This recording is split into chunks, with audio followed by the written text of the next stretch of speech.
El aire estaba fresco esa mañana, cargado con el aroma de las hojas caídas. Estaba podando las últimas rosas junto a la cerca cuando escuché el crujido de llantas sobre la grava de mi entrada. Paloma salió primero, su mano aferrando el asa de una maleta que parecía demasiado pesada para su figura. Gabriel la siguió, sacando 2 bolsas más del maletero de la camioneta, y luego, como si estuviera coreografiado, Araceli emergió del lado del copiloto, con su bufanda de seda y gafas de sol oversized, observando mi casa como si fuera una propiedad en venta. Mamá llamó Paloma, su voz ya temblorosa. Necesitamos hablar. Me limpié las manos en mi delantal de jardinería, observando cómo Gabriel ajustaba su corbata y evitaba mi mirada. Las mejillas de Paloma estaban encendidas, como si las palabras ya la hubieran quemado antes de llegar a mí. Vendimos la casa de Valle de Bravo, dijo rápido, como si la velocidad suavizara el golpe. 710,000 pesos. La mamá de Gabriel necesitaba el dinero, y era lo correcto. Entonces, nos quedaremos aquí un tiempo, solo hasta que las cosas se calmen. Araceli sonrió levemente. Sus labios pintados del mismo burdeos que las rosas que acababa de cortar. Es lo justo, añadió. La familia cuida de la familia. Las ruedas de la maleta rasparon el pavimento mientras Paloma las arrastraba hacia el porche. Mi respiración se tensó, pero mi voz no titubeó.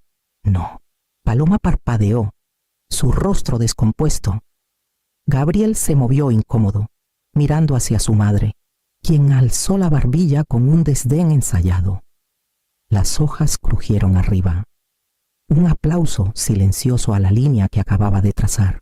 Las manos de Paloma se congelaron en los mangos de la maleta, sus nudillos blanqueándose. La mueca de Araceli se profundizó. La primera grieta en la frágil cortesía de la mañana, y en ese silencio supe que el verdadero enfrentamiento apenas comenzaba. El silencio se extendió entre nosotros, afilado como vidrio roto. Araceli lo dejó flotar solo un momento antes de acercarse. Su perfume denso, su voz lo bastante baja para que solo yo la oyera. Siempre ha sido poca cosa. Leonor, casa chica, vida chica. No me extraña que Paloma quiera algo mejor. Sentí las palabras más de lo que las escuché, púas deslizándose bajo mi piel. Paloma se movió inquieta, sus ojos yendo de mí a Araceli y de vuelta. Gabriel se quedó plantado al borde de la entrada, hombros caídos, espectador de su propia caída. Mamá susurró Paloma. Aunque la súplica no tenía fuerza, es solo por un ratito. No tienes que hacer esto más difícil. Repetí, firme y segura. No, la palabra rompió algo en ella. Se giró, y vi el pánico en su rostro, la desesperación de alguien atrapado entre la madre, que la crió, y la suegra, que había enrollado tentáculos de expectativas en su vida. La mano de Araceli rozó su brazo, un empujón silencioso. Paloma dijo a Araceli con dulzura, «Demuéstrale de qué lado estás». Y entonces pasó, un destello, un ardor, el calor repentino en mi mejilla. La mano de Paloma me había golpeado, no la de Araceli. El sonido resonó contra las casas de nuestra calle en San Miguel de Allende. Más fuerte de lo que tenía derecho a ser, al otro lado de la calle, doña Carmen se detuvo con su rastrillo en el aire, su boca entreabierta por la sorpresa. Un niño en bicicleta se congeló en la esquina, las ruedas girando en su lugar. Hasta la brisa pareció detenerse, como si el aire de la sierra no pudiera creerlo. Mi mano se alzó instintivamente a mi mejilla, no por el dolor, sino por la incredulidad de que mi propia hija hubiera cruzado una línea que nadie podía deshacer. Me enderecé, la voz baja, pero firme. Fuera de mi porche, Paloma jadeó, las lágrimas brotando. Araceli sonrió, victoriosa. Gabriel murmuró algo que nadie captó. Saqué mi celular, su peso frío en mi palma. Mi pulgar marcó el 911 sin dudar. Cuando la voz de la operadora respondió, las lágrimas de Paloma se desdibujaron. La mueca de Araceli se endureció, y Gabriel finalmente levantó la mirada, Di mi dirección.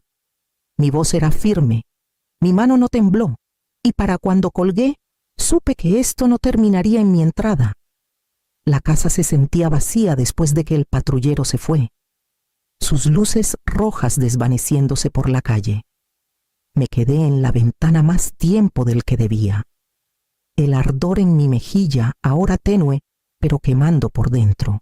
El rostro de mi hija, borroso por las lágrimas y la rabia, se quedó conmigo mientras cerraba la puerta y ponía la cadena. Dormir no era opción. Preparé un té y me dirigí al cuarto trasero, ese que solo entraba en temporada de impuestos. Contra la pared del fondo estaba el viejo archivero de roble que me había seguido por 3 mudanzas y 30 años de trabajo. El mango de metal resistió antes de ceder, y los cajones se abrieron con su chirrido familiar. Adentro estaban los recuerdos de una vida con tratos, recibos, boletas que no pude tirar. Mis dedos pasaron por carpetas etiquetadas servicios y seguros hasta que encontré lo que buscaba. Paloma. Saqué la carpeta y la puse en pie en el escritorio. Cada hoja pesaba más de lo que el papel debería. Estados de cuenta de su escuela de enfermería en Guadalajara. Los cheques cancelados que escribí para cubrir lo que sus becas no podían. Había calculado el costo entonces 25,000 pesos y me dije que era una inversión en su futuro. Había cartas que escribió durante sus prácticas, llenas de cansancio y gratitud. Leerlas ahora. La tinta se sentía como una promesa ya rota. Otra carpeta contenía los documentos de la compra de Valle de Bravo, acuerdos hipotecarios, reportes de inspección, y ahí, al fondo, estaba el pagaré, mi firma, la de Paloma, la de Gabriel y el sello de un notario. 25,000 pesos otra vez, estructurado como préstamo, no regalo, pagadero en 10 años, con intereses claros y vinculantes. Recordé la conversación vívidamente. Paloma había insistido en que nunca tomaría sin devolver. Le creí. Pasé la mano por el sello en relieve, el papel fresco bajo mis dedos. Esto era más que un recuerdo. Era una ventaja, prueba de que el sacrificio no debía desvanecerse como humo. Metí el documento en un sobre aparte, sellándolo con cuidado. Mañana. No entraría a esta pelea con las manos vacías. A la mañana siguiente, manejé hacia San Miguel de Allende con el sobre de documentos en el asiento a mi lado. Como un pasajero frágil, la ciudad despertaba cafeterías llenas de clientes habituales, camiones rugiendo en los cruces, la sierra firme más allá de los edificios. Estacioné cerca de la plaza de San Miguel y caminé con pasos medidos hacia la oficina de ladrillo de Antonio Villalobos, un hombre al que no veía en más de una década, pero cuyo nombre vino a mi mente tan natural como respirar. Antonio había sido colega de mi difunto esposo, Rafael, cuando ambos trabajaban en la administración de las escuelas del municipio, donde Rafael era mesurado y académico. Antonio siempre tuvo el temple de abogado. Cuando abrió la puerta, su cabello era más plateado de lo que recordaba, pero sus ojos seguían teniendo la claridad rápida de alguien que mide todo antes de hablar. Leonor dijo cálidamente, invitándome a pasar: «Ha pasado mucho tiempo. Siéntate. Dime qué te trae». Puse el sobre en su escritorio y comencé. Le conté sobre la casa en Valle de Bravo, el dinero que Paloma y Gabriel habían tomado de la venta, y la cachetada que aún quemaba en mi memoria, si no en mi piel. Escuchó sin interrumpir, revisando el pagaré, escaneando el sello del notario, asintiendo ante la claridad de los términos. «Esto es ejecutable», dijo al fin, dando un golpecito al papel. «Puedes demandar el reembolso, más los intereses acumulados». Vendieron una propiedad ligada a este préstamo sin saldar la deuda. Eso es incumplimiento de contrato. Claro como el agua. Las palabras pesaron, pero no fueron indeseadas. Y a Araceli pregunté si los fondos se canalizaron hacia ella. Podemos citar sus registros bancarios. Eso mostrará la intención y el mal uso. Puede que no haya firmado este documento, pero si recibió el dinero, quedará implicada. Comenzó a redactar papeles con mano deliberada. el rasguño de su pluma fuerte en la oficina silenciosa, citaciones para Gabriel y Araceli, notificaciones de demanda, los primeros pasos de un proceso que ya no se quedaría detrás de mi puerta. Cuando deslizó las copias por el escritorio para que las firmara, mi mano tembló solo una vez antes de estabilizarse. Para cuando salía al aire otoñal, supe que mi dolor privado había pasado al registro público y no había vuelta atrás. El paquete llegó en un sobre de manila grueso, sellado con el sello del juzgado. Antonio me había advertido que los números contarían una historia por sí mismos, pero no estaba preparada para lo sórdido que sería el relato. Me senté en la mesa de mi cocina mientras él extendía los registros ante mí, cada página un espejo de la vanidad de Araceli. Había retiros para joyerías en Puerto Vallarta, miles y miles de pesos en diamantes y perlas que solo brillaban en su propio reflejo. Una serie de cargos en spas de la costa, donde había pasado fines de semana en faciales y tratamientos con champán, mientras Paloma trabajaba turnos dobles. Boletos de avión, hoteles de lujo, recibos de boutiques. Luego vinieron las remodelaciones, una factura de un contratista por redecorar la casa de su hermana en Morelia. Encimeras de mármol nuevas, alfombras importadas, muebles de diseño, todo pagado con las ganancias de la casa de mi hija. Esto no es inversión, dijo Antonio sin rodeos. Esto es derroche. Y está documentado. Gabriel estaba sentado en un rincón de la oficina cuando lo enfrentamos con los hallazgos. Se encogió de hombros, como si 710,000 pesos fueran solo una tormenta de verano, ya gastada y olvidada. Mi mamá tiene sus formas, masculló. Su voz sin vergüenza ni defensa. Paloma, por el contrario, palideció mientras las páginas se volteaban. Sus manos retorcían la correa de su bolso hasta que el cuero crujió. Intentó hablar, pero las palabras se atoraron, y en ese silencio vi la trampa que ella misma había construido. Estaba atada no por amor, sino por dependencia de las promesas de Gabriel, de las manipulaciones de Araceli, del espejismo de que gastar dinero era lo mismo que tener un futuro. No le dije nada entonces. La verdad estaba extendida claramente en el papel, imposible de negar. Si ella la enfrentaría, ya no estaba en mis manos. Antonio reunió los registros en una carpeta y la deslizó hacia mí. Esto resistirá en el juzgado. La tomé, su peso presionando contra mi pecho. El imperio que Araceli había construido no era más que humo. Y ahora el viento comenzaba a cambiar. Manejé hacia la renta que Araceli había tomado en las afueras de San Miguel de Allende. Una villa extensa que nunca parecía habitada, solo montada. Sus setos bien cuidados y su grandeza alquilada parecían un disfraz que se había puesto, una máscara más para convencer al mundo de que pertenecía a una clase que nunca alcanzó de verdad. Antonio me dijo que el oficial estaría allí antes del atardecer, y quería ver el momento con mis propios ojos. El cielo estaba rayado de ámbar cuando el patrullero entró en la entrada. Los vecinos se detuvieron a mitad de su paseo, sus perros tirando de los collares mientras los murmullos viajaban por la calle. Las cortinas se movieron en las ventanas. El oficial salió, papeles en mano, y caminó con certeza pausada hacia la puerta principal. Paloma y Gabriel ya estaban en el porche.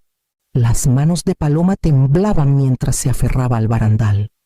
Su rostro demacrado y pálido, Gabriel se apoyaba en una columna, los ojos vacíos, el peso de la derrota colgando de sus hombros. Entonces apareció Araceli, abriendo la puerta con una fuerza que hizo temblar las bisagras.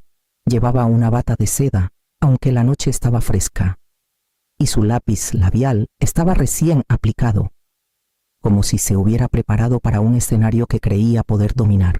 La voz del oficial resonó con autoridad ensayada. Señora Araceli, queda notificada.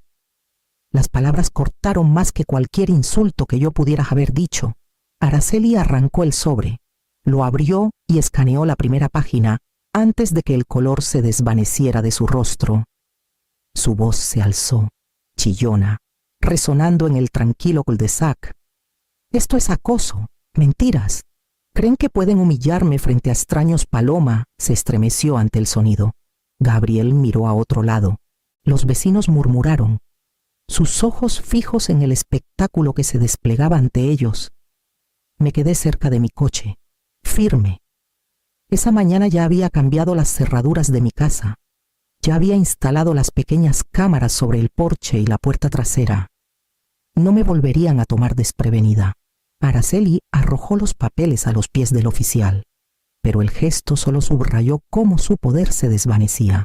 El oficial permaneció impasible. Su presencia, un recordatorio de que esta pelea ya no pertenecía a su teatro, pertenecía a la ley. Por primera vez, sentí que el equilibrio cambiaba, y supe que ella también lo sintió.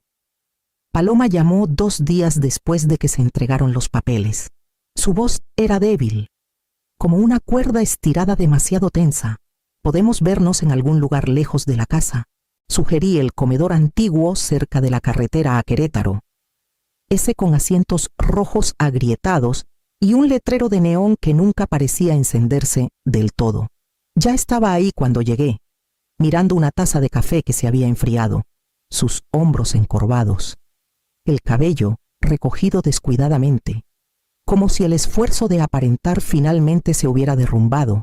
No sé cómo llegamos tan lejos, dijo en cuanto me senté. Ella siempre supo cómo hacerme sentir que le debía algo, como si tuviera que estar agradecida porque me aceptó. Dejé que sus palabras se asentaran, sin apresurarla. Retorció su servilleta hasta convertirla en una cuerda tensa. Dijo que Gabriel no se habría quedado conmigo si no fuera por ella, que ella arregló las cosas, pagó deudas, nos mantuvo con buena cara. Cada vez que intentaba decir que no, me recordaba cuánto le había costado.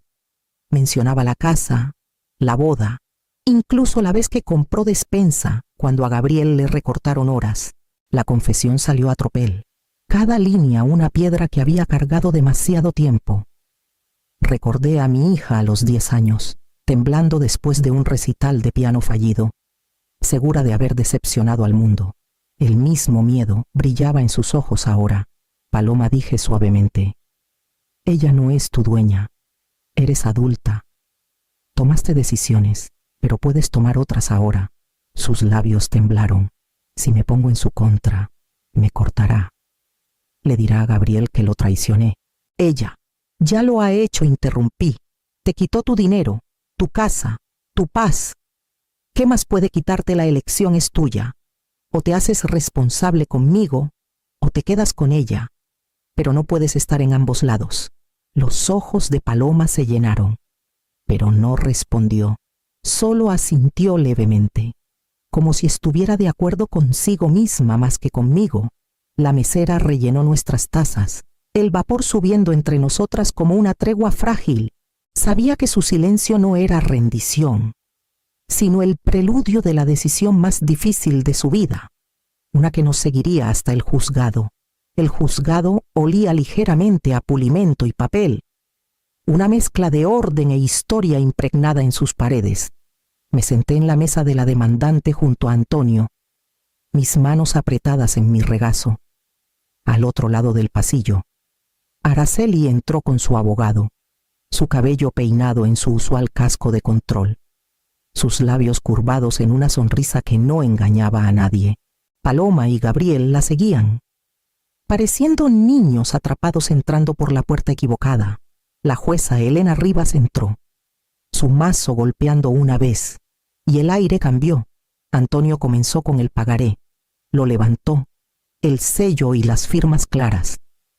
La señora Leonor prestó a su hija y yerno 25,000 pesos para la compra de su casa. No fue un regalo, fue un préstamo. Los registros bancarios siguieron. Un relato de derroche leído en voz alta, joyas, viajes a spas, remodelaciones en Morelia. Cada cifra golpeaba más fuerte que la anterior. Murmullos recorrieron la sala.